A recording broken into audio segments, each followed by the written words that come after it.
This talk explains what you should know, basic first aid, and when it is required. Every site or office should have procedures in place for first aid. If you know basic first aid, you could save a life. What is first aid? First aid is the assistance given to any person suffering a sudden illness or injury, with care provided to preserve life, prevent the condition from worsening, and/or promote recovery. It includes initial intervention in a serious condition prior to professional medical help being available, such as performing CPR while awaiting an ambulance, as well as the complete treatment of minor conditions, such as applying a plaster to a cut. First aid is generally performed by people trained in providing basic levels of first aid.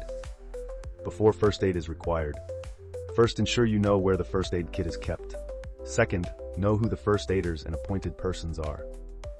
Third, have a small first aid kit if you are working in a small group, away from the main site, or if you use potentially dangerous tools or machinery. Fourth, familiarize yourself with the procedure for calling the emergency services. Discovering a casualty. Call or send someone for medical help and ensure your own safety as you approach the casualty. Remove the hazards from the casualty, only if it is safe to do so. Don't move the casualty unless they are in immediate danger. Remain with the casualty and give reassurance. Don't give drinks or food to the casualty. Only moisten lips and don't allow them to smoke. Employers' responsibilities. 1. Ensure that first aid cover includes, for example, shift work and holiday cover. 2. Appoint somebody to check and restock first aid boxes. 3. Ensure first aid equipment provided is appropriate for the nature of the work environment and the number of workers. 4. Ensure first aiders are easy to identify, usually by a sticker on their safety helmet or wording on their high-vis clothing. What you are expected to do. 1. You must report all accidents and near misses. 2. If you are unfortunate to have an accident, you must report it immediately to the appointed person and you must let them see the injury. Your injury will be treated. 3. Assist the appointed person in completing the accident report.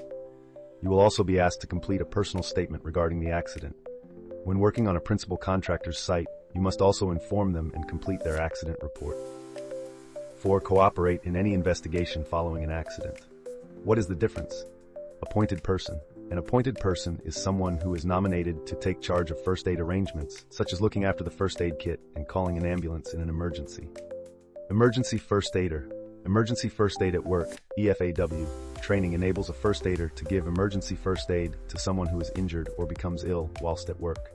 The role of an emergency first aider is to provide immediate, life-saving medical care before the arrival of further medical help. First aider. First aid at work training includes the EFAW syllabus and also equips the first aider to apply first aid to a range of specific injuries and illness.